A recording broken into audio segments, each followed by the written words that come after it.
U svojem poslu koristim više tehnika i više metoda rada, ali prvenstveno ono što je najvažnije, svakom klijentu pristupam individualno i kroz osnovnu konzultaciju, odnosno razgovor, dolazimo do metoda, odnosno nekakvih rješenja za svaku osobu ponaosob, odnosno za svakog individualno.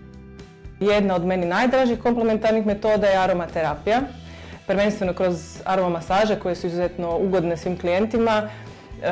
Na taj način primjenjujemo eterična ulja i kroz kožu i inhalacijski. Znači nešto što se može primijeniti kroz jednu ugodnu metodu je definitivno aromamasaža. To je najugodnija primjena aromaterapije i najčešća. Uz to terapija ioniziranim kisikom koja se radi na dva načina. Jedan način je aplikacija kisika udisanjem, pri čemu klijent sjedi jednostavno na stolici i udiše taj ionizirani koncentrirani kisik.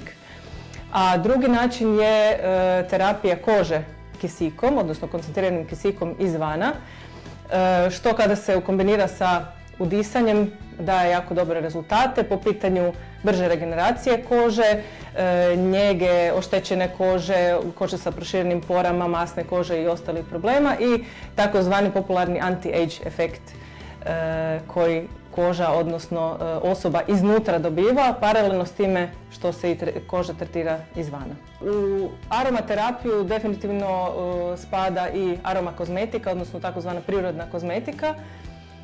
Nju primjenjujem zapravo individualno, odnosno klijentima izrađujem po individualnoj narudžbi.